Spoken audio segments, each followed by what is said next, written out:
when you see your list of things that you need to do, you are not even on the list. You're no longer, you're not living for yourself. You find yourself living for other people, doing what they want you to do, being like, oh, well, don't worry, Renee's gonna do it. Renee's gonna do what? You're being a people pleaser is so always just looking for other people to fulfill that need, and here that you're actually supposed to be fulfilling yourself.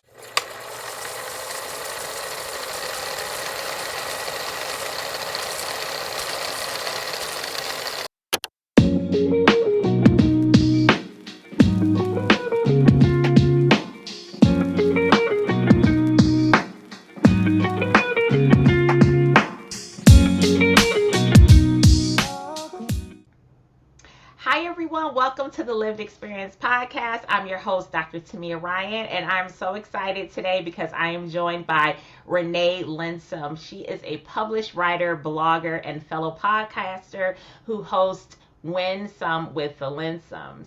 And I'm just excited that she's here today. She hosts this podcast along with her husband, Jay, and she's dedicated herself to helping others through the valuable lessons that she's learned throughout her own personal journey. And she's meant to do this. She's been doing this, y'all, for a long time, helping people learn how to thrive and not just survive. She's built a dynamic community centered around increasing knowledge and understanding, particularly in breaking free from people pleasing patterns, which we're going to get into a little bit today, and just living authentically. Her philosophy is that great things never come from comfort zones, and that's really guided her in her work in supporting others. So thank you, Renee, for being here today. I'm so excited that you're here today. We're going to get into all of some great topics about how we can take care of ourselves and move away from that people pleasing trap that we fall into. So, thank you so much for being here. Thank you so much for having me. Yes, yes. And so, I always like to just dive right in and ask folks to just share, who is Renee? Who are you? And tell us a little bit about your journey. I am. I am me. I have been I stand on the shoulders of all the women that have come before me. I am a writer. I'm a visionary. I am a first generation entrepreneur. I am a wife. I am a singer. I am a northern girl that is living in a North Carolina world. So that's just a little bit. But to know me is to understand me is to be like, I'm an onion. I do have some layers. Yes. Don't we all? Don't we all? I Yes. mean, and that's the beauty of it, is that we are so unique, right? And it keeps it fresh too, when we have a little bit of personality, right? So I love Yes. that. I'm with you on the onions. I love that. And I'm so glad that you're here today because I want to talk about this topic of people pleasing, because it's something that really has a lot of us almost in sort of a prison, right? We're just locked in. We've been living like this. This has been our story, and we're afraid to change.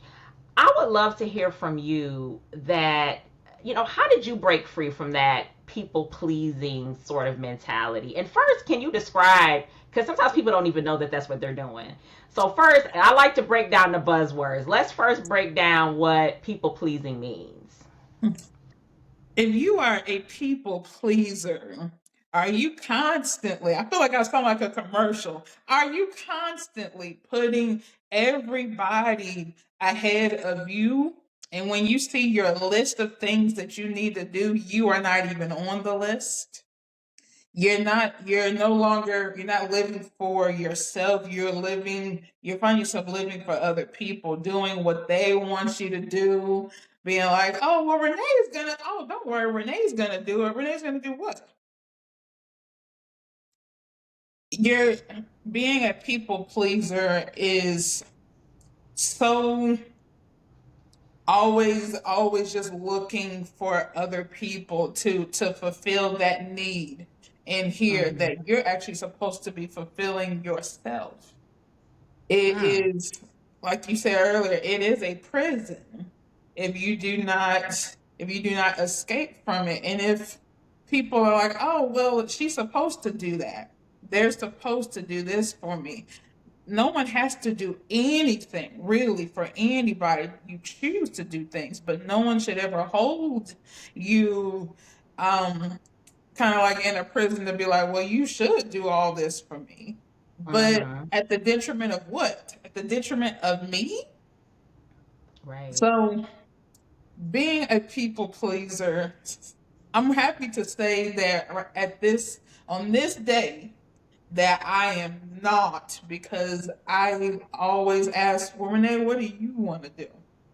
What's Mm-hmm. going on here? And even though I do things for other people, but I don't do it at the detriment of myself, I have to pour into Renee first. Yes. How did you get to that point? Like, at what trigger point were you like, okay, I need to take a step back and I need to reevaluate some things in my life? You know, I would say it didn't really happen probably until my 30s, my 20s. I was like, okay, I tried to do things that other people wanted me to do, but I kind of held on to a little bit of stuff I wanted to do. But then by the time I turned 30, I was like, I was used to letting people down, which is really interesting to say. Mm-hmm. And if people are constantly telling you, well, you should do this, you should do this, and you have to come down to a question, if it's you or them, you're going to be able to make a decision rather quickly what you're wanting to do. And I said, well, I'm going to go ahead and disappoint you now because I'm going to do what Renee wants to do. Yeah. And I'm also at a point to where I can't lose. I've already lost people that I was like, and once you kind of lose some people that are part of the blueprint of you, it's Mm-hmm. like, okay, well, I've already lost those people. Yeah. If you walk away, I don't think it's actually going to kill me. I went through some things where I thought that I would leave. Right. You know what I'm saying? But those people have passed on now. So I'm like, okay, if you leave, it's not going to be unto death. So Yeah. you kind of had to make that discussion and that realization, and it did not come overnight, not one bit, not one Mm-hmm. bit. But I'm here, and I'm here to Yeah. stay. Yeah. Yes, and thank you for that. And you said something that really already hit home with me is the blueprint. And so many of us sort of develop these people pleasing behaviors early in life. What do you think are the root causes that lead us to really fall into that trap? Emotional blackmail is a fact. Mm-hmm. Um, I'm grateful that I did not have parents that were like, "Oh, well, you should do this because I'm your mother, I'm your father, and all this." But there are some people that are like that, where they're like, "Well, you should. I gave up my life for you." Well, isn't that what you supposed to do? Mm-hmm. You brought me in. I didn't ask to be here. Right, right. But there is a such thing as emotional blackmail, and a lot of times you don't want to think that it could come from a parent or even someone that you trust, but sometimes the truth is the truth is that sometimes it does. Sometimes the Yeah. people that are closest to us, they know the buttons to push, whereas the people that are farther don't know about those buttons because they're not close. I love my Right. husband, but he knows the buttons to push. He Mm-hmm. knows because he's close to me. Whereas Right. someone on the street, I could brush it off because it's not that deep. Right. They can't even get in because Oh, that relationship isn't there.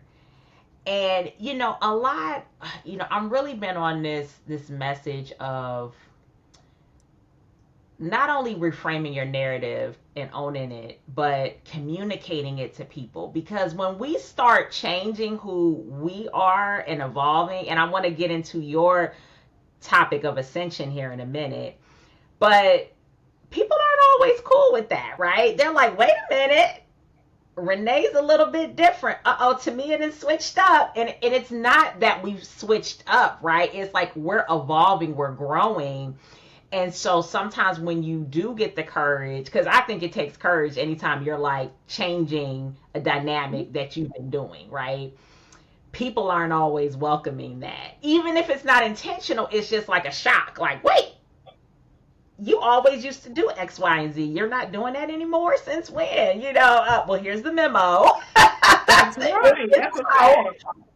Um, but I want to get into a little bit of what you talk about in your work in terms of ascension. Can you talk a little bit about that and what that means to you? Ascension growth. Nobody. I read a quote and I was like, I wish I could take credit for it. But it said that if you are in the same mindset, let's say you're 15.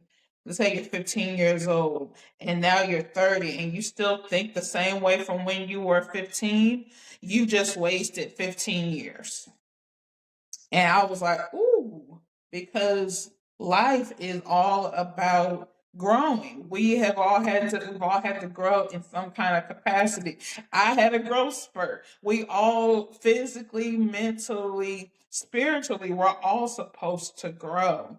And so when you ascend, when you are like, man, okay, my ascension came a little bit later because I found myself around some people where I was like, man, my mindset was not even where they were at, and I was like, something in me needs to change. Something in me was looking to do something different, and it was in this community that I was like, okay, I'm around other people that are constantly ascending. They are constantly, and I'm like, wow, that's Mm-hmm. what this looks like. And so that started my journey of just growing and going higher, wanting to go higher and not wanting to stay the same. And Yes. just being like, okay. And seeing what that looks like in other people so I could be like, wow, that's Mm-hmm. now I kind of have an idea of what it looks like for other people, but knowing that it's probably gonna look a little different for me, but at least seeing something of what it looks like in others and be like, wow, that's cool. Yes. And I love that because, I think sometimes as adults, we get away from the mentorship piece, right? It's like when you're young, you have your role models, your people you look up to, and that really should never change. Even, I mean, I feel like even more so as an adult because now we can Yes, actually connect the pieces. And when you see other people that are doing the things that we are inspired to do, right? And how we can cultivate that in ourselves, right? And it's not about comparison. It's not like, because that's a whole nother story, right? You get into that comparison, exactly. but it's about like inspiration to me. And it's like, you know what? Because I know for me, one of the things that, and this is why I love this topic, and I still work on it, is being assertive, right? Moving away from being the nice person to being a kind person, right? Because the nice person baggage was like, okay, this is overwhelming. I can't sustain this, right? And I used to look at people that were just like assertive, right? And I'm like, wow, like how did they just say no like that? Like how did they do that? And so once I started cultivating that in me, I was like, wow, I feel so much lighter. So I love your concept of ascension and how that helps you really move out of that. And a big piece of what I'm hearing you say is boundaries, right? And can you talk to the people about setting boundaries? Because that's really what gets us in trouble. How do we set boundaries, even when it's with people we love and we care about? How do we set those boundaries?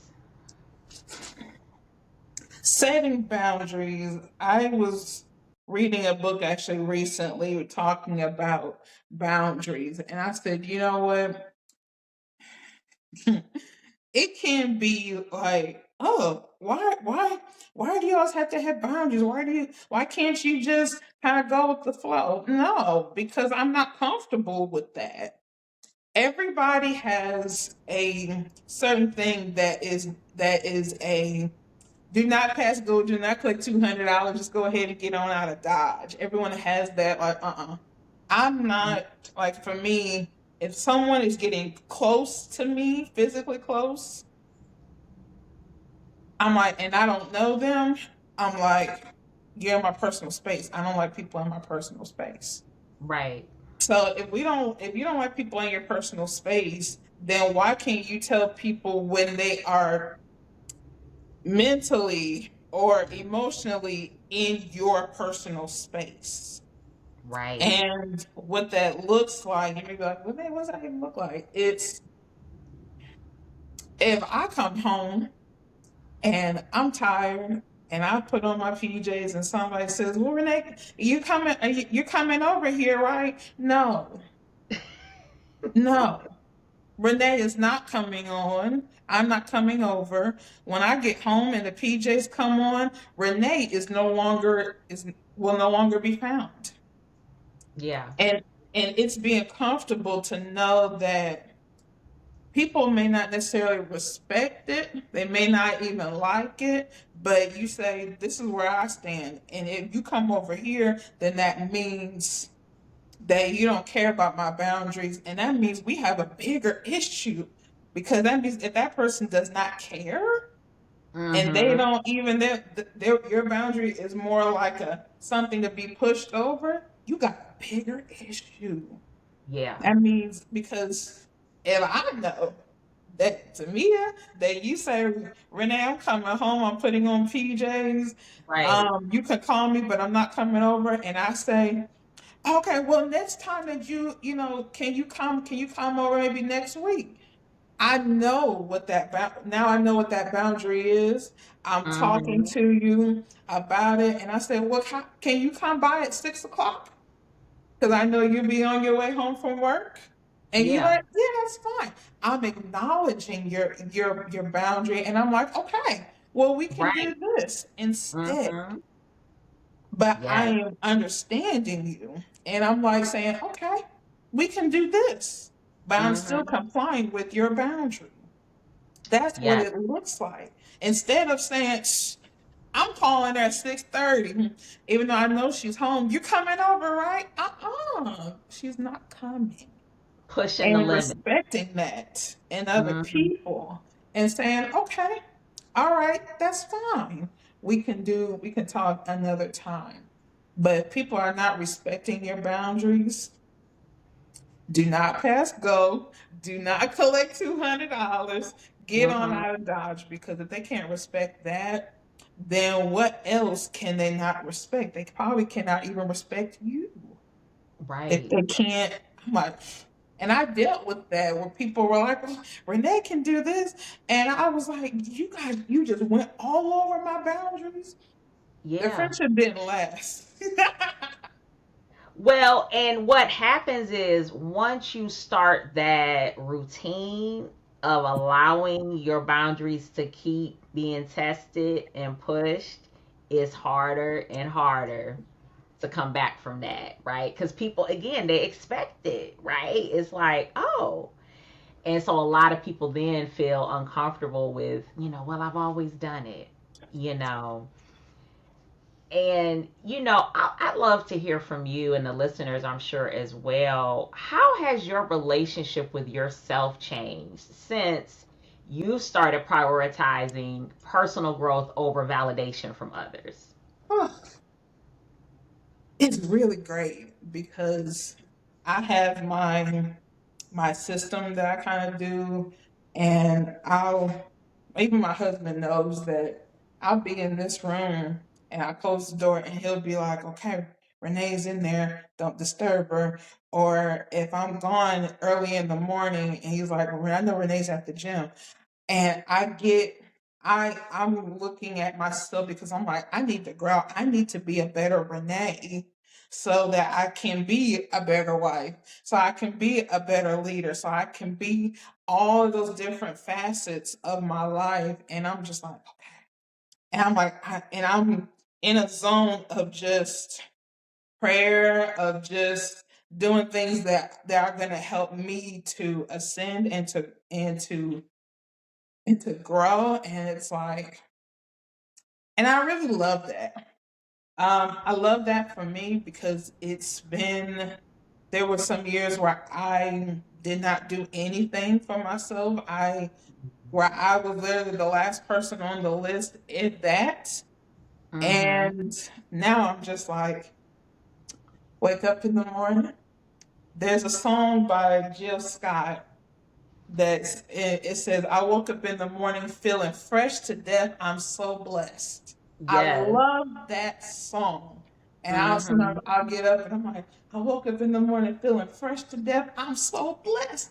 Everything I'm looking at, I'm blessed because Mm-hmm. I pour into me first so that I can pour into beautiful people like you, beautiful people that I see at the store, beautiful people that I see when I'm at the gym because I'm full.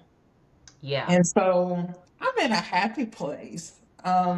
Probably one of the most happier places I've been in my life. Mm-hmm. And I'm just like, I have my days where I'm like, Yeah. but the good outweighs the challenges.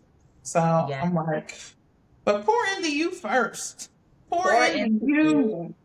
Yes. Pour into you. And pouring into you, what does that look like on a day to day? Because sometimes people are like, they're doing band-aid little quick fixes, right? Like we need those things, like we need the spa days and the shopping trips and the vacations and all those things are great. Like we need them. But if we haven't changed what the issue is, when we come back from that, it's still there, you know? So how do take someone who may feel like they're stuck in these sort of patterns? What's one small step that they could take today to really sort of start pouring into themselves? You can start with one, being honest with yourself and being honest. And then I would also say, hmm, what have you been going over the same direction for what's been, how did you get here? How did you Mm-hmm. get here? How did, if you were a positive person, how did you become negative? What was your turning point? Or if you were always happy and now you're sad, what's the turning point?